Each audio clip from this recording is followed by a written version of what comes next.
Welcome to Cornerstone. If you need a Bible this morning, there'll be some Bibles, some people coming down with Bibles in their hands. They'd be happy to get those into your hands. You're going to need them. We're going to be in 2 Corinthians, 12. So if you've got your Bibles, you can go and open up there. We're looking at this book of 2 Corinthians. We've been studying it now for the last few months, and over the last few weeks, we've been looking at this area of conflict. That's kind of what we've been going through. Now, when we've been talking through conflict, one of the things that's important to understand is kind of these three things. This is what we've tried to pull out of 2 Corinthians to kind of relay and kind of talk about. We've had different people share out of their lives, but the first one is this. I don't care who you are, every one of us in here, conflict is just absolutely unavoidable. If you think that conflict is unavoidable, let me be the first to tell you it's not. Nobody can avoid conflict. We're always going to run into it. It's just the consequences of living in a fallen world. Now, the reality of conflict, though, is not only is it unavoidable, but conflict, whenever we engage in it, we have to understand that it demands that we know the actual problem. That's what Paul was doing. He spent, in fact, in it, you look at and study 1 and 2 Corinthians, it took him about 2 years to really be able to get to the problem. And I feel like so often we try to get to the problem overnight, missing the fact that sometimes just getting to the problem takes time. And once we finally do get to the problem, we have to know, and we talked about this, we have to know, how do we take this on? Do we seek conflict? Do we avoid conflict? And so that's what we talked about that particular week. Well, last week we talked about the trajectory of conflict, which it must always move towards restoration. And the way that we discussed it was out of 2 Corinthians 13, where Paul says we aim for restoration. That's what we're after. We're after God doing a work in us in such a way that we become the men and the women that God intended us to be. So therefore, when I'm entering into conflict with my spouse, with my friends, with my kids, with whoever it might be, as we enter into it, the goal is not to win. Everybody hear me? The goal in conflict is not to win. The goal is always that Jesus Christ would be preeminent and we would be the people that God designed us to be. That's what restoration means. Now, let me add a fourth that we're going to go to so we kind of understand where we're going today. If those are the three that we've worked up to now, here's the fourth one, is that, and this is so counterintuitive, in order to engage conflict, we must engage it from a place of weakness, not strength. Now, that is completely counterintuitive to think that I'm going to engage conflict from a place of weakness versus strength. But I think this is what Paul is doing in this book of 2 Corinthians, and this is where we're going to go today as we kind of explore down this path. Now, let me catch you up to where we're going. In the preceding verses coming into chapter 12, Paul had been talking about kind of their pedigree. The super apostles, if you remember right, the ones that were the problem, they thought they had arrived. They thought they were the best thing since bread and butter. They came into this church, and what they were beginning to do is they were beginning to create conflict with Paul. And in the midst of this conflict, the way that they saw themselves winning was again from a place of strength. They came in and they said, look at our pedigree. Look at who we are. We're Jews. We are not only Jews, but we're learned Jews. We're sophists. We know how to communicate. We have phenomenal communication skills. Everything about them was making an argument from a place of strength. And you got to love what Paul does, because Paul in chapter 11 comes in and he goes, all right, fine. Do you want to be foolish here? I'll play this game with you. You want to talk about Jewishness? Tribe of Benjamin. I mean, he lays out the reality. He goes, I am far more. You want to talk about learning? I know far more. Do you want to talk about walking through difficulty, walking through oppression? I far more. He comes into there, but then at the very end, if you look at the very end of chapter 11, he comes back to this area, though, of weakness. In fact, the very first thing he does, I think it's in verse 31 of chapter 11, he comes in and he makes sure that we understand all those things amount to nothing. And he brings back in this idea of weakness. Now, the reason I chose chapter 12 instead of chapter 11 is that he's going to go after another place in which they thought they were all strong. They came in and they said, you wouldn't believe the experiences we've had. We've had crazy spiritual experiences. We've gone through things, we've seen things, we've watched, fire come from heaven. We've watched all kinds of crazy things happen. That's where we're going to argue in this conflict. That gives us a position of strength. To which Paul's going to come in and say, it doesn't matter your pedigree, it doesn't matter your background, it doesn't matter your crazy spiritual experiences. Those are not what dictate whether or not you win or you don't win a conflict. He's going to say there's something different in this conflict that has to be engaged from a place of weakness. Now you can almost sense, and look down in chapter 12. Look at verse 1. You can almost just sense his hesitation in this, where he's talking through all these different realities. He's going to come to his own spiritual experiences, and he's going to describe them now as this. He's going to use this word surpassing. Look down at verse 1. You can almost sense, again, his almost reticence in this opening verse of chapter 12. Watch. All right, he says, basically, I must go on boasting. Okay, let's do this. If this is where you're going to come at it from, I'll come at it. Though there's nothing to be gained by it. Do everybody see that? There's nothing. Anytime we come at conflict from a place of power, strength, his point being there is nothing to come from it. Now watch what he's going to do here. He says, if you want to go on to visions and revelations of the Lord, I can go there with you.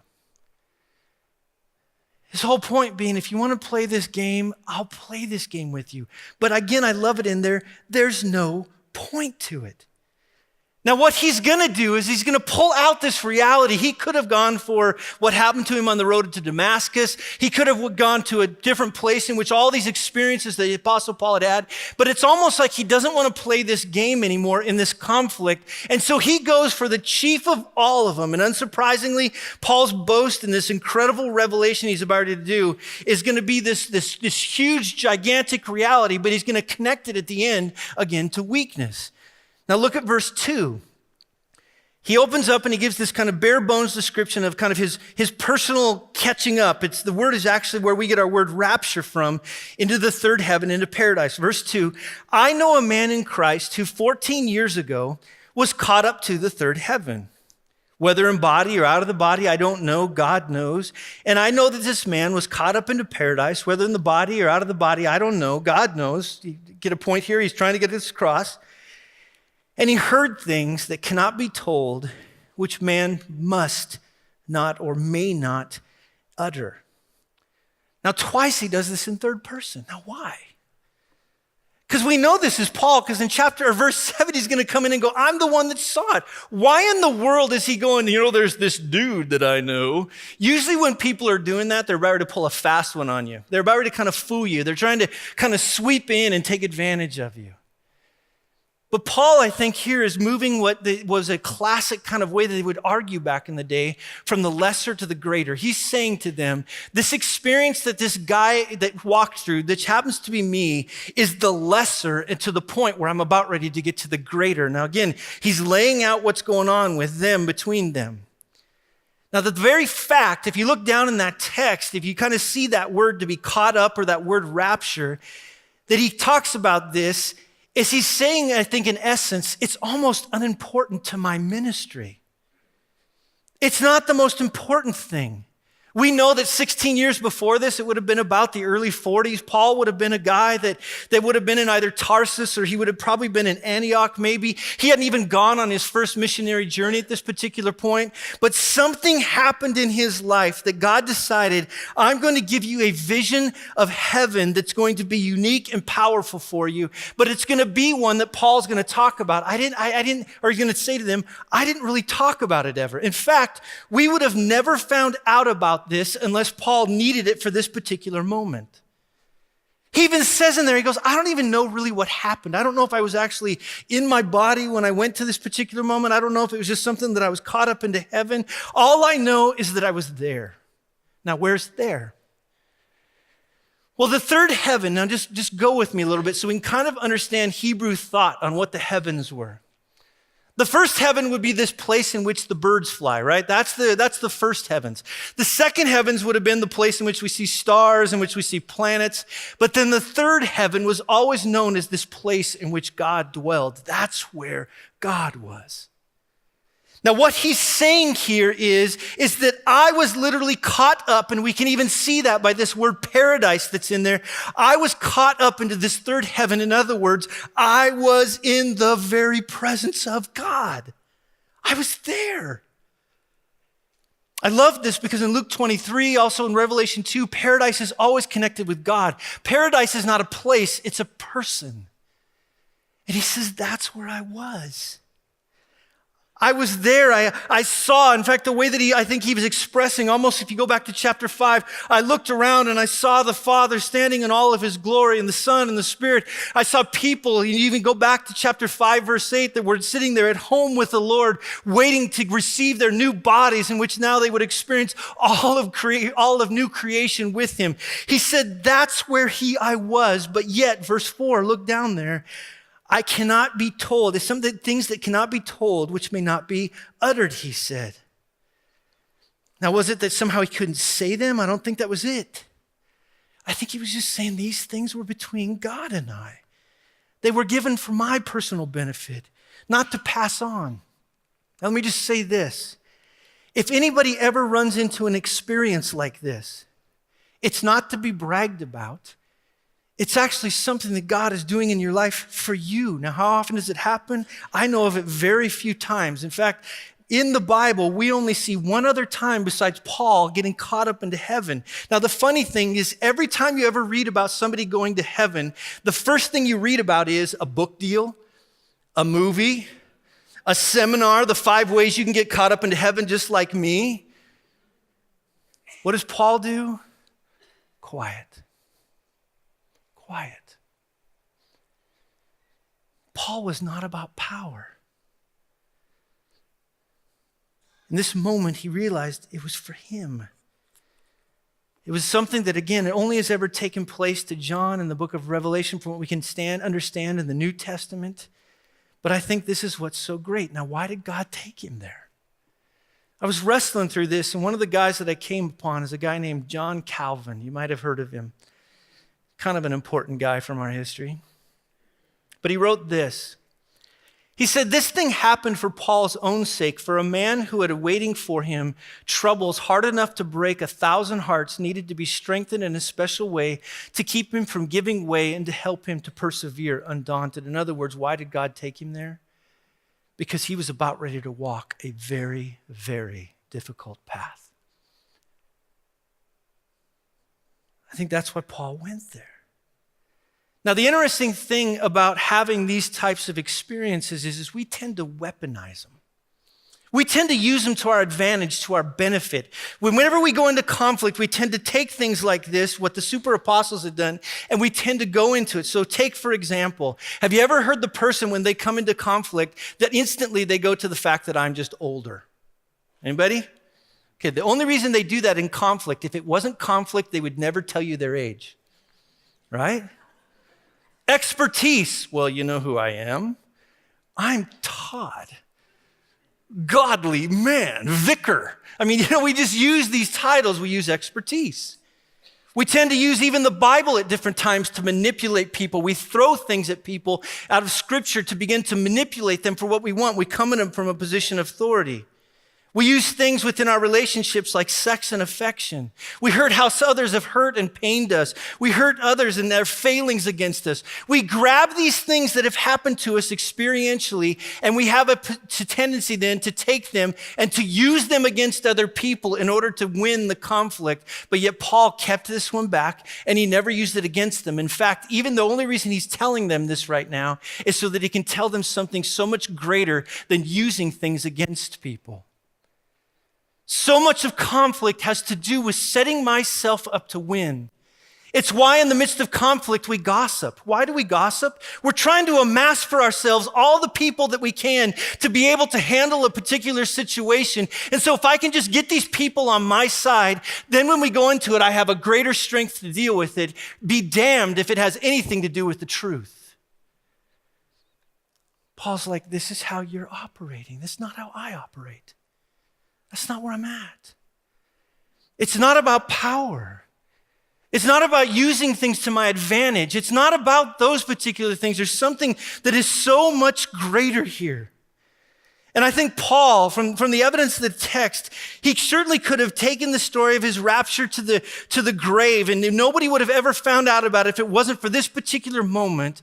But now, as he does kind of all throughout here, he says, fine, I'm going to tell you about this. And look at verse 5. This is what he says about himself. He says, on behalf of this man, I'll boast. But on my own behalf, I'll not boast except, and here's where he turns the corner, of my weaknesses.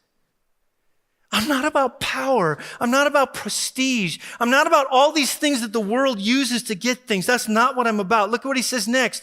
Though if I should wish to boast, I would not be a fool, for I would be speaking the truth. In other words, I have all those things, but I would refrain from it. Why, Paul? So that no one may think more of me than he sees in me or hears from me. Oops. It's huge. Let me just repeat that. Why, Paul? So that no one may think more of me than he sees in me or hears from me. He said, I just want it real. I want it real. In the conflict that we have in our marriages and our friendships and our families and our workplaces, all these different places, oftentimes we don't want reality. We just want to be right. And Paul says, that's not what I want. I want that no one may think more of me than he sees in me or he hears in me. It's what Chris preached about the very first week back in chapter 10 that we even started this out, is that Paul didn't want authority in the church to be based upon experiences. He didn't want authority in the church to be based upon expertise. He didn't want authority to be based upon pedigree. He didn't want authority to be based upon anything else. In fact, you can just see from this that he sees in me and hears in me. What he's saying is that what I want to be really the mark of my life and what I want to be the mark of how we deal with conflict is the words that we say and the actions that we have. Let's just be real. That's what he's getting at. Just be real. In fact, he won't let anybody assess him any other way. I think we have to understand that regardless of how great a personal claim is made to visions and ecstasies in our world, all these things of our pedigree, all these things of our expertise, all these things of our education, all these things that are out there, not that any one of them in and of themselves are wrong. They do not dictate inside of these moments who is right and who is wrong. Paul just says, let's be real. Let's not just put our best foot forward. In fact, Paul's about ready to say, I'm going to put one of my worst feet forward here in just a second. Here we go. Now, why from weakness? I was thinking about this week. Why, Paul? Why from weakness? That doesn't make any sense. Why in the world would we come from a place of weakness? And up to this point, he's been kind of writing vaguely about what this whole rapture to paradise was, his perspective from this third person. But now as he switches to first person, he's about ready to tell him actually what the point of that story is. The point of the story actually has nothing to do with power and prestige and seeing these amazing things. In fact, he's going to now talk to him that a humbling thorn was actually given to me in my flesh right after I saw it. That the point of this story is not these crazy things I saw, but the thorn in the flesh that God gave me. Now look at verse 7, watch this. So to keep me from being too elated, that word is just arrogant, by the surpassing greatness of the revelations, a thorn was given me in the flesh, a messenger of Satan to harass me, to keep me from being too elated, too proud. What? Now, here's what I want you to notice. His thorn came after his surpassingly great revelations. It wasn't before. It was something that happened to him in that moment. Now, everybody tries to say, well, what is that thorn in the flesh that he had? And some people believe it was the harassment from these super apostles or the Judaizers. And some people think that somehow it's this metaphor to poor eyesight. Some people think it has to do with headaches. Some people thought he had malaria. Some people thought that he had gallstones and gout and rheumatism and all these things that people have thought. And I love the fact that Paul never tells us what it is because it's supposed to stay vague. I think it's supposed to just stay out there because all of us in different ways throughout our lives experience a thorn in the flesh. But whatever the reality is, it was debilitating. And here's his point. It was humiliating. It was humiliating. It was something that caused him to not look good in front of everybody else. We know for the fact that one of the things that Paul struggled through was not only his eyesight, but he probably had a hunchback. That's what we learn from New Testament here, from church history. People talk about him having a hunchback. In other words, can you imagine today if I came up to preach at you as the hunchback of Notre Dame? Potentially that was Paul. Whatever it was humiliating in the eyes of the people, and the thorn's anonymity, I think, just lends itself to the fact we don't know what's going on here, but don't miss this fact in verse 7. God ordained it. He is not the author of sin. He's not the author of the fall, but our God allows this to happen to him for a very strategic reason because he knew Paul was arrogant. Think about that.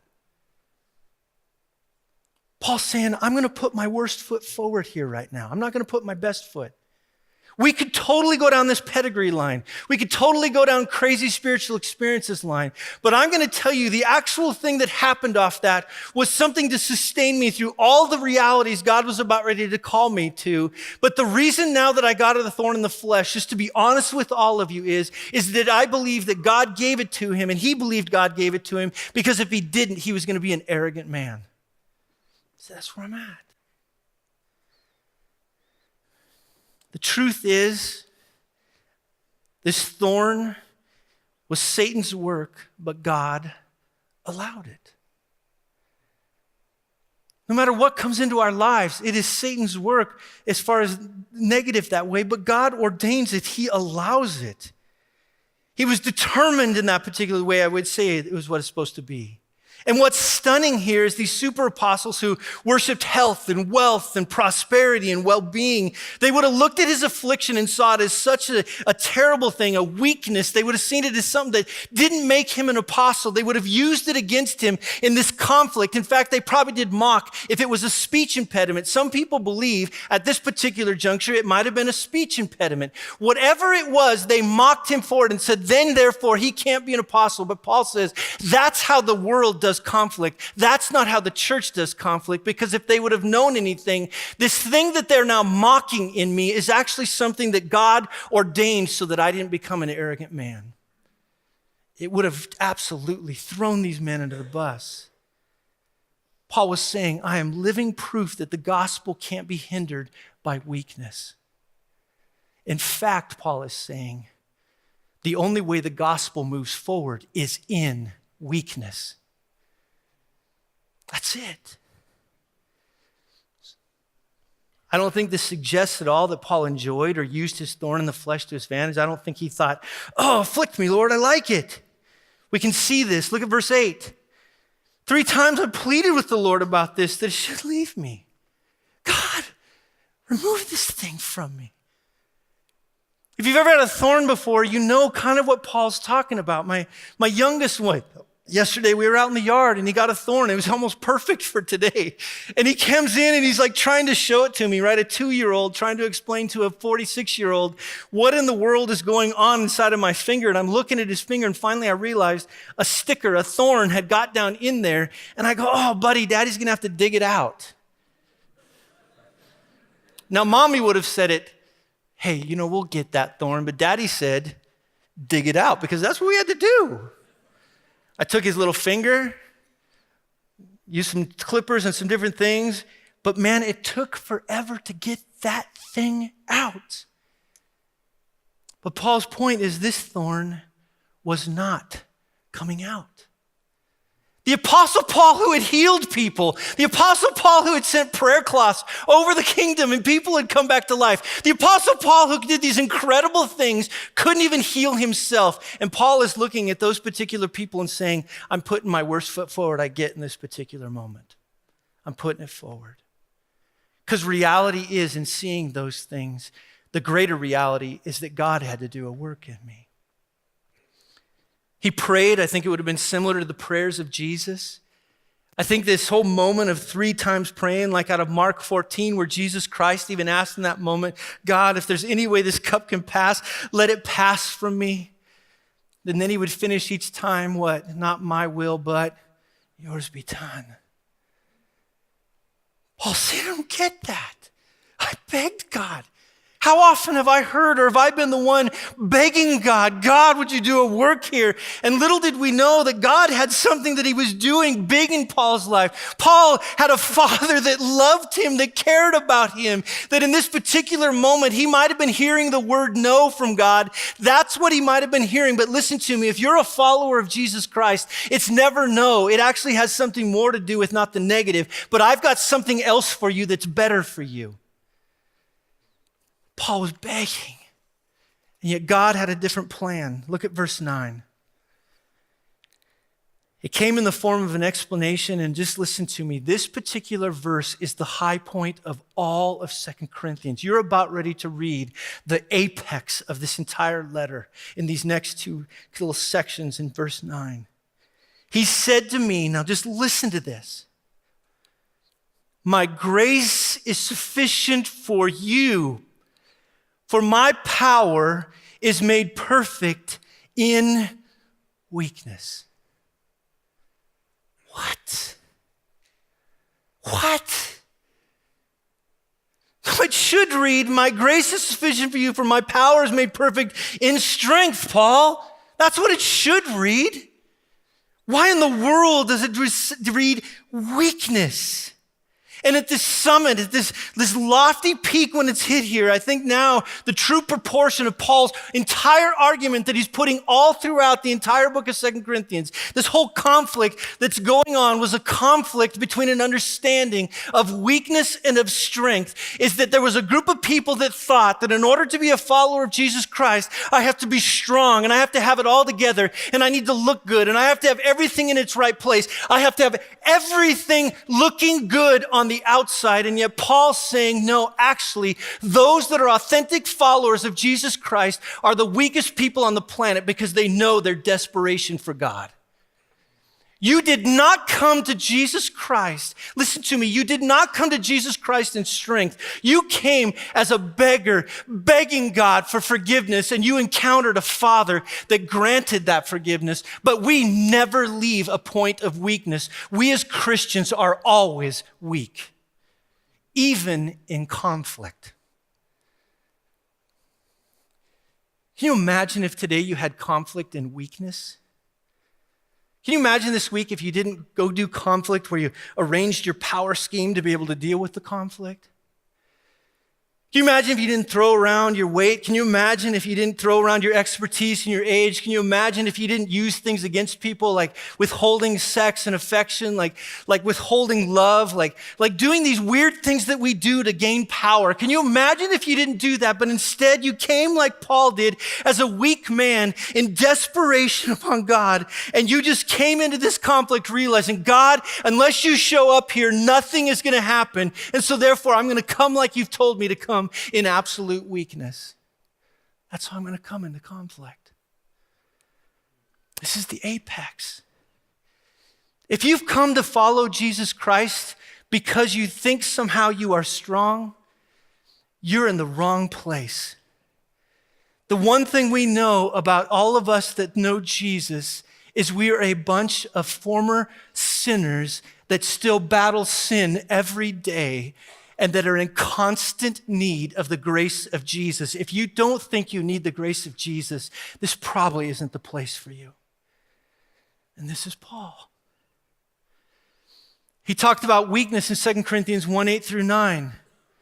He talked about weakness in 2 Corinthians 2:14. He talked about weakness in 2 Corinthians 4:7 through 10. Everything was just pounding us all throughout the book of 2 Corinthians. Weakness, weakness, weakness. And even by the time he gets to 6:4 through 6, he says, look, verse 4, as servants of God, we commend ourselves in every way by great endurance in affliction, hardships, calamities, beatings, imprisonments, riots, labors, sleepless nights, hunger, by purity, knowledge, patience, kindness, the Holy Spirit, genuine love, by truthful speech, the power of God, with weapons of righteousness for the right and the left, through honor and dishonor, through slander and praise. We're treated as impostors, yet are true, and as unknown and yet well known, as dying and behold we live, as punished and yet not killed, as sorrowful yet always rejoicing, as poor yet making many rich, as having nothing yet possessing everything. We are weak. Every morning you wake up, every morning I wake up, we have to wake up in a position of weakness. That's what he's saying here. Now it brings us to this next part though, because we can't miss this. He says in the first one, my grace is sufficient for you, my power is made perfect in weakness. But now look at this next part. Look what Paul says here. Therefore, I will boast all the more gladly of my weaknesses. He's like, do you want to know why I keep talking about my weaknesses? Let me tell you, here it is. So that the power of Christ may rest upon me. Now that's a crazy statement that you gotta see in this. One is its total enthusiasm, all the more gladly. He says, I would be happy to do this. He joyously boasts of it. He talks about this particular weakness. And why? Well, it's this power and weakness principle, this so that the power of Christ may rest on me, is the cog of this. This is the most important part. This is the beautiful part of why do we enter into things in a position of weakness? And it comes from that little word, rest on me. Look down in your Bible or else look on the screen. Does everybody see that word, rest upon me? That particular word in the vocabulary it has a huge kind of understanding all throughout the entire Bible. When we see that word, it literally means to tabernacle with. That means in these moments, God, when we are weak, actually tabernacles with us. In the Old Testament, it was how God tabernacled with his people. It's how he was amongst them in Exodus 40. It's also seen in John 1:14 when it says the word became flesh and dwelt. The literal word is that he pitched his tent among us. So therefore, in 2 Corinthians 12:9, when we look at this verse, he's going to take this same imagery and say, in your weakness, Jesus tabernacles with you. In your weakness, in the midst of whatever it is, that is when Jesus is tabernacling with you. If you want to go into conflict with Jesus not tabernacling with you, then go in strength. If you want to go in with Jesus Christ tabernacling with you, then I would say you better go in with weakness. That is the only way to enter. Every time you manipulate, every time you cajole, every time you try to create power for yourself, just listen to me. Jesus will not tabernacle there. He won't. But every time you enter into conflict with humility, every time, and I think here's the key word, you enter into that knowing that God, I can't do anything in this. I'm going to throw myself wholeheartedly onto you and trust you. I'm not going to try to work, because this is one of the things I do. I'm not going to try to think through all the different questions and thoughts and answers that I need to put into my head before I have the conflict. I'm going to spend more time not worrying. I'm going to spend more time praying, God, in the midst of this. I believe that in the most difficult conflict, if I go into this with humility, if I go into it with weakness, Jesus will tabernacle there with me. That is powerful. That is what he's saying here. In your pride, in your arrogance, God opposes the proud, but what? Gives grace to the humble. Paul says, in this conflict, you may seem like you're winning. You may have all the pedigree. You may have all the experiences. You may look the right part. You might have the right health and the wealth and all the other things that you think that you do. But the one thing that marks those that enter this conflict, he's saying in the correct way, the ones that Jesus truly tabernacles with are the weak, no one else. It's huge. There's no value in doing anything else, is his point. It's this posture of trust. Now watch this then. Verse 10. For the sake of Christ then, I'm content with weaknesses. I read past that so many times. When's the last time you were just like, oh, I am so content with weakness? That's a powerful statement. I'm content with weaknesses. I'm content with insults. I'm content with hardships. I'm content with persecutions. I'm content with calamities. Why, Paul? For when I am weak, something happens. I'm actually strong. Counterintuitive. Now, this is huge in conflict.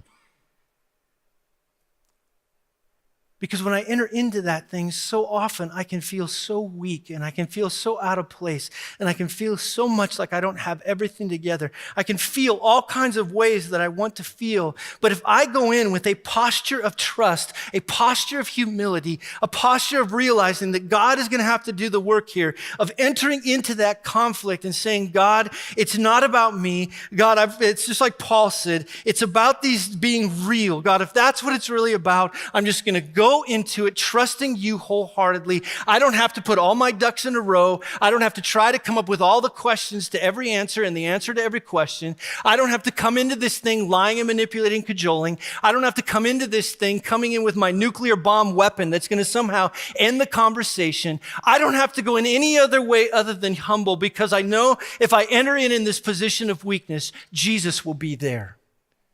That's awesome. Now, there's no value in hardships and indignities if it's not for, and here's the key word in verse 10, for the sake of Christ. That's why we do it. There's something bigger here. Let me give us some takeaways for this week. And next week, we're going to get some people back up here. But let me just throw some of these takeaways for you. Some of the stuff I've been wrestling through. This week, what I'd like you to do is I'd like you to look at your conflict. Oh, by the way, if you need to take pictures now. Get all those phones out, or if you're really smart, you can just memorize it. But look at your conflict this week. Here's the question I want you to ask. Do you tend to enter or avoid conflict from a position of strength, self-trust, or weakness, trusting God? All right, that's the question I want you to ask this week. How do you normally enter into conflict? I'm talking at work, your family, your marriage, your neighbors, like I said last week, where Satan dwells in your sports teams, whatever it is that it might be. How do you enter that conflict generally? Do you find yourself trying to enter from a position of strength? Do you try to manipulate, cajole, arrange for yourself people to be with you? How is it that you enter into that, or do you enter into a place of weakness? Here's the next one. How do you tend to weaponize your experiences for conflict? What do I mean by that? Oftentimes, one of the ways that we can weaponize against people is when they've hurt us in the past. One of the ways that you'll know that you don't go into it with a position of weakness is the way that you use things against people. So if you're somebody that uses things against people from their past, that is entering into this thing in a position of strength, not in weakness. Jesus will not tent anywhere near people that use people's pasts against them. If you use even, like one of the things I found, men and women, love, affection, sex, if you use that against your partner in any kind of a way, Jesus will not be tenting in that. That's entering into conflict from a position of strength. If you have to use something like your age, your expertise, I've heard husbands say this before, you know what, that's at the end of the day, you're supposed to submit to me. If you have to tell that to your wife, you've already lost. Because we're now throwing the Bible at somebody sometimes just to get them there. Do I think the Bible teaches submission? Wholeheartedly. But we oftentimes weaponize it and use it against people. Number 3, when conflict arises this week, ask God for the ability to address the issue or issues from weakness. And what I mean by weakness is not all those other things I've said, but by just trusting Him. And what I want to do is just in this last moment, I'm going to bring Billy and the band up. But this is going to be something that we're just going to do today. I don't do this very often, but I would like everybody to close their eyes, bow their head.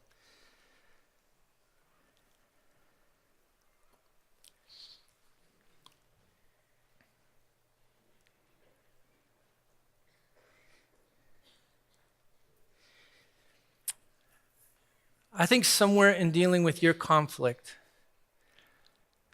you know that you oftentimes enter it in different ways from a position of strength in your own power. Now, one of the things you could do is just say that it's there, or you could identify it as what it is sin. And the Bible calls us and tells us, look, with sin, what we're supposed to do is confess our sin, to bring it before Jesus. That's why he died. Now, for some of you, you know that there's ways in which you've used that against people. I would even say this, if you've used that against people, go to them and ask for forgiveness. If you're a husband that throws around your strength inside of the marriage and you kind of throw your weight around, go to your wife, to your children, begin to ask forgiveness for that. That's not being a shepherd, that's being a cowboy that's trying to round up the doggies. If you're a wife that's manipulated your husband in different ways, go to him and ask him for forgiveness. That's coming from a position of strength.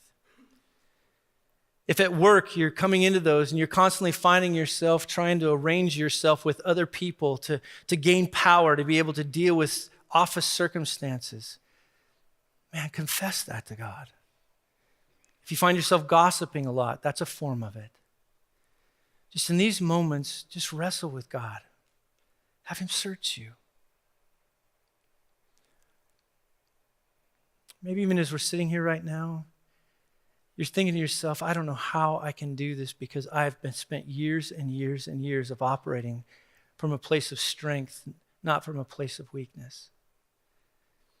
Well, one of the things you need to do is reach out for fellow brothers and sisters in Christ. And then I just finish with this. Ask God for the power to not only enter into conflict, but enter into life from a place of weakness, of dependence upon God. That's where Jesus tabernacles, when we're in dependence.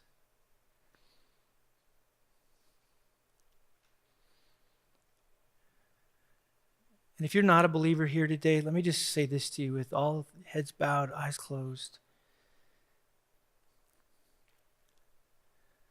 I think you know deep in your heart that you are weak and you're desperate and you're in need. The Bible tells us over and over again that we have sinned against God, we have wronged him, we've created a mess in our lives, but let me just tell you this. Jesus Christ came to defeat those things. He came to rescue you, to save you from it. And the only thing today that's going to keep you from in any way experiencing the grace of Jesus, Jesus tabernacling with you, of you truly knowing what it means to know and to understand, no longer having conflict between God and you, is for you to bend the knee today in weakness. And so if you've never bended that knee, today's the day. And to the rest of us at Cornerstone, Father, would you do the work of teaching us what it means to be a church that operates from weakness? Teach us what it means to experience Jesus tabernacling with us in that weakness. And then, Father, would you teach us anew what it means to have power like we've never known, because we are weak, but yet you are strong. Give us that grace in your precious name. Amen.